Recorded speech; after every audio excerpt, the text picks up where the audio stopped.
नमस्कार बच्चों, मैं डॉक्टर पूनम जोशी, सह आचार्य संगीत वाद्य। आज हम आपका जो विषय ले रहे हैं वो है कला गुण विवेचन और श्रोता, यानी art appreciation and music listeners. बच्चों, जैसा कि आप जानते हैं कि मनुष्य जो है एक भावनाशील प्राणी है। मनुष्य के मन में है अनेक प्रकार की भावनाएं, प्रेम, दया, घृणा, ईर्ष्या, अनेक प्रकार की भावनाएं जो हैं वो उसके मानस में समाहित रहती हैं। अब वो भावों को, ये अनेक प्रकार के जो भाव हैं उनको व्यक्ति जो है अनुभव करता रहता है, और इन अनुभूतियों के साथ साथ उसमें जो है एक विचारों की शक्ति भी होती है, क्योंकि वो विवेकशील प्राणी है। अब वो भावों और विचारों की अनुभूति के साथ मनुष्य की एक ये विशेषता है कि वह अपने इन भावों को अभिव्यक्ति भी प्रदान करना चाहता है। वो सिर्फ इन भावों को सिर्फ महसूस ही नहीं करना चाहता, बल्कि इनको वो अभिव्यक्ति भी देना चाहता है। इसलिए हम देखते हैं कि भावों की जो सुंदर अभिव्यक्ति है वही कला है, क्योंकि कला जो है वो लौकिक भावों से जन्म लेती है, और भावों को संचारित करने के लिए जो कलाकार है वो कला का आश्रय लेता है और अपनी अभिव्यक्ति को एक कलात्मक रूप में व्यक्त करता है। अब हम देखते हैं कि अनेकानेक विचारकों ने कला शब्द की व्याख्या करने का प्रयास किया है, परंतु वो इसमें उतना अधिक सफल नहीं हो पाए, क्योंकि ये इतना अधिक व्यापक शब्द है कला, तो उसको एक सीमित शब्दों में व्यक्त करना बड़ा असंभव है। अब हम देखते हैं कि पर्णकुटी से प्रसाद यानी महल तक का सफ़र जो है मनुष्य ने अपनी एक सतत प्रयास से तय किया है। और यही नहीं, ये उसके अतिरिक्त उसने अपने भीतर जो है सौंदर्य चेतना को भी विकसित किया, और शारीरिक आवश्यकताओं से उठकर व्यक्ति ने अपनी मन की संतुष्टि को अपना लक्ष्य बनाया। अब उसके कारण हम देखते हैं कि विविध कलाओं ने जो है जन्म लिया, क्योंकि हम देखते हैं कि मानव का एक स्वभाव है कि वो जैसा ग्रहण करता है उसको वैसा ही उसे मतलब उसका रूप जो है वो अपने मन में उतार कर वो दूसरों को भी उसको प्रदान करने की चेष्टा करता है। इसलिए हम देखते हैं कि जितने भी सभ्य समाज हैं या सभ्य जीवन है उसमें कला का हम विकसित रूप देख सकते हैं। इसलिए कला को समाज का दर्पण भी कहा जाता है। हम देखते हैं कि अनेकानेक विद्वानों ने कला को अपनी अपनी तरीके से परिभाषित किया है। अरस्तु कहते हैं कि कला प्रकृति है और इसमें कल्पना भी है। मैत्री शरण गुप्त कहते हैं कि अभिव्यक्ति की कुशल शक्ति ही कला है। तो आचार्य रामचंद्र शुक्ल के अनुसार एक अनुभूति को दूसरे तक पहुंचाना ही कला है। तो प्लेटो का कथन है कि art is shadow of shadow. इसी तरह सुप्रसिद्ध कला शास्त्री क्रोचे के अनुसार कलाएं अखंड अभिव्यक्ति हैं। सभी कलाओं के मूल में मानव भावनाएं निहित होती हैं। यानी हम देखते हैं कि इन सब परिभाषाओं का भी निचोड़ या सारांश यही है कि मनुष्य जो है अपनी भावनाओं को अभिव्यक्ति देना चाहता है, यानी व्यक्त करना चाहता है।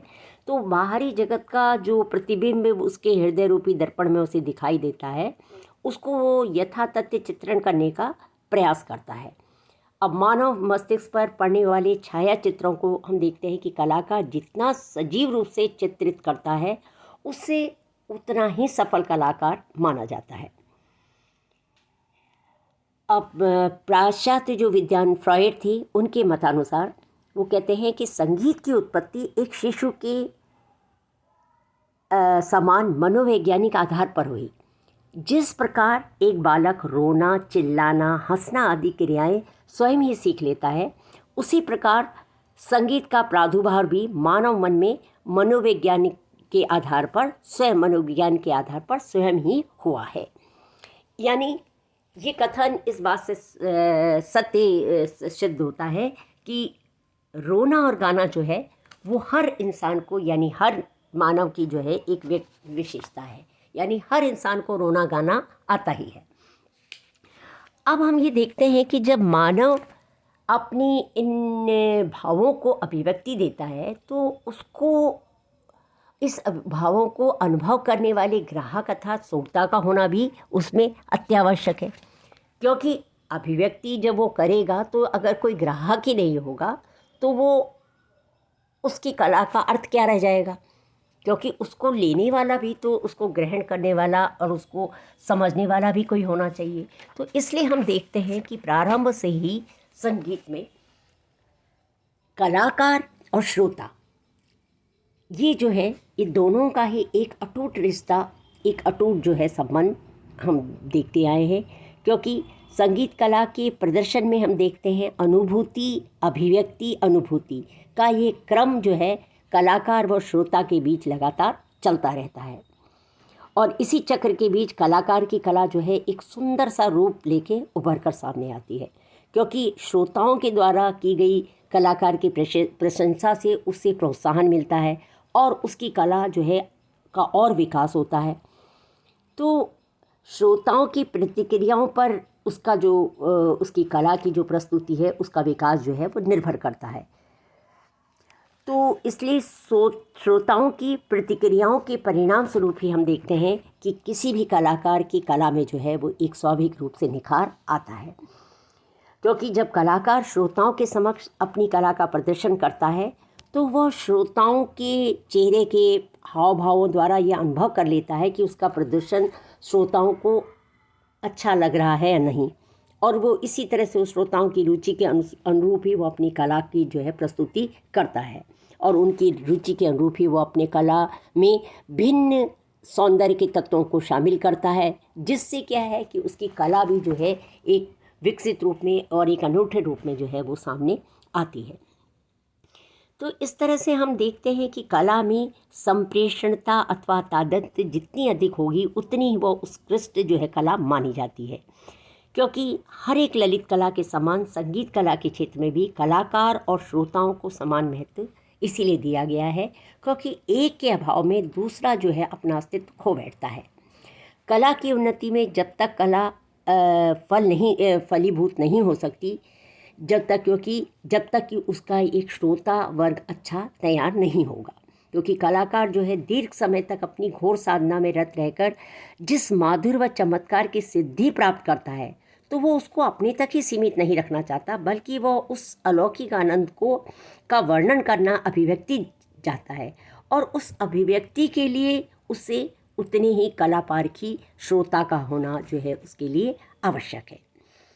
तो इसलिए हम देखते हैं कि प्राचीन काल से ही कलाकार और श्रोताओं के बीच का ये जो संबंध है वो चला आ रहा है। हालांकि हम जब देखते हैं कि हमारे जो संगीत है उसने मंदिर में जन्म लिया और एक विकसित कला का रूप धीरे धीरे उसे मिला, लेकिन प्राचीन काल में श्रोता जैसा वर्ग वहाँ नहीं था। क्योंकि उस समय हम देखते हैं कि यज्ञ के मंत्रों आदि के उच्चारण के समय संगीत का प्रयोग होता था, इसलिए और वो सामूहिक संगीत जो था वहाँ उस समय प्रचलित था और इसलिए वहाँ पर श्रोताओं का कोई अलग से वर्ग नहीं होता था, उनका कोई महत्व नहीं होता था। लेकिन मध्यकाल में हम देखते हैं कि जब संगीत दरबारों में आया तो ये श्रोता वर्ग जो है एक सामने आया, क्योंकि अब दरबारी गायक जो थे वो अपनी कला का प्रदर्शन करने लगे। अब उनकी प्रदर्शन जब होने लगे तो उसको प्रदर्शन को देखने वाले भी होने चाहिए, इसलिए एक वर्ग जो है उस श्रोता का सामने आया। अब धीरे धीरे ये स्थिति ये हो गई कि किसी भी कला की प्रस्तुति के लिए कलाकार और श्रोता दोनों का ही होना अनिवार्य हो गया। हम देखते हैं कि भातखंडे जी, विष्णु दिगंबर पलुस्कर जी ने कई अपने प्रयासों से बहुत उस समय संगीत आदि बड़े बड़े संगीत सम्मेलन कराए और जिसमें कि उन्होंने कलाकारों को श्रोता तथा श्रोताओं को कला का दिग्दर्शन कराया। यानी इधर तो कलाकारों को श्रोता मिले और श्रोताओं को जो है बड़े बड़े कलाकारों को सुनने का सौभाग्य मिला। तो इस तरह से हम देखते हैं कि कलाकार तथा श्रोता जो हैं उन दोनों में सौंदर्य बोध के लिए अलग अलग सिद्धांत होते हैं। जैसे कलाकार के लिए जो है वो कलाकार का आंतरिक अनुभव जो भी होता है उसका बाह्यकरण किया जाता है। कलाकार उसे दृष्टव्य अथवा श्रव्य विषय में बदल देता है। और श्रोताओं के लिए ये स्थिति बिल्कुल विपरीत हो जाती है, क्योंकि श्रोता जो है पहले बाहरी अनुभव करता है, पहले वो संगीत को सुनकर उसके अपनी ज्ञानेंद्रियों से ग्रहण करता है, उसके बाद वो आंतरिक अनुभव में उसको बदलता है। इस प्रकार हम देखते हैं कि सौंदर्यात्मक जो अनुभव की क्रिया है वो दोनों में ही होती है, पर दोनों की प्रक्रिया जो है वो अलग अलग होती है। अब कलाकार के लिए हम देखते हैं कि श्रोता का बहुत महत्व है, इसलिए श्रोता की रुचि, उसका ज्ञान, समय आदि सब का ध्यान रखना जो है एक कलाकार का दायित्व हो जाता है। अब हम देखते हैं कि उसको हम अलग अलग रूपों में हम देख सकते हैं कि कलाकार को जो है श्रोताओं से तादात्म्य में बैठाने के लिए क्या क्या चीज़ का ध्यान रखना चाहिए। जैसे सबसे पहले उसे देखना चाहिए कि कलाकार को श्रोताओं की रुचि का ध्यान रखना चाहिए कि वो किस माहौल में, किस जगह वो अपनी प्रस्तुति दे रहा है, क्योंकि वहाँ जिस माहौल में वो देगा उसके अनुरूप ही जब उसकी प्रस्तुति होगी तभी उसकी कला का और उसकी कला की सार्थकता सिद्ध होगी। दूसरा, कलाकार की जो है वो श्रोताओं की संगीत संबंधी समझ व ज्ञान का भी उसे ध्यान रखना पड़ेगा, क्योंकि अब वहाँ वो अगर बहुत कला मर्मज्ञों के बीच में अगर वो प्रस्तुति दे रहा है तो उसको उसी लेवल का, उसी स्तर का संगीत प्रस्तुत करना पड़ेगा। लेकिन यदि वो विद्यार्थियों के बीच में है तो उसको अपने कार्यक्रम का स्तर उनके अनुरूप ही बनाना पड़ेगा। तो कलाकार को के अंदर ये समझ होना बहुत आवश्यक है कि वो जहाँ प्रस्तुति कर रहा है तो उसके सामने बैठा हुआ श्रोतावर जो है वो किस स्तर का है। साथ ही कलाकार जो है वो श्रोताओं के से सहयोग प्राप्त करने के लिए मौके व समय का भी उसको ध्यान रखना आवश्यक है कलाकार के लिए, क्योंकि किसी विशेष पर्व है, त्यौहार है या कोई उत्सव आदि है। अब जैसे मल्हार का समय है तो निसंदेह मल्हार से संबंधित रचनाएं आएंगी। इसी प्रकार बसंत का है तो बसंत से संबंधित, तो और साथ ही श्रोताओं की फरमाइश जो है उनके अनुरूप भी उसे अपनी प्रस्तुति के लिए तैयार रहना चाहिए। इसके अतिरिक्त जब वह कलाकार जो है अपनी कला की प्रस्तुति करता है तो वो श्रोताओं को आनंदित करने की स्थिति में लाने की कोशिश उसकी कलाकार की रहती है, और इसी में उसकी कला की सार्थकता और उसकी कला की सफलता भी निर्भर करती है, क्योंकि उसकी कला से जितना अधिक श्रोता दर्शक जो है आनंदित होंगे तो उतनी ही उसकी कला जो है वो उत्कृष्ट मानी जाएगी। क्योंकि उपयुक्त प्रयास हम देखते हैं कि जब एक कलाकार अपनी कृति की सफलता के लिए करता है तो उसे श्रोताओं से पूर्णतः एक अपेक्षा रहती है कि उसी तरह से वो पूरा सहयोग जो है उसे श्रोताओं की तरफ से मिले। इसलिए श्रोताओं को भी अपनी उसमें भूमिका, श्रोताओं के लिए भी आवश्यक है कि वो भी अपनी भूमिका समझे और वो कुछ बातों का ध्यान रखें। तो अगली वीडियो में हम इस बात पर चर्चा करेंगे कि किसी भी कला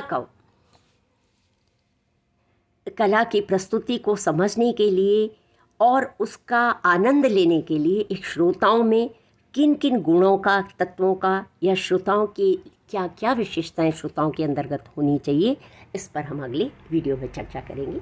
थैंक यू।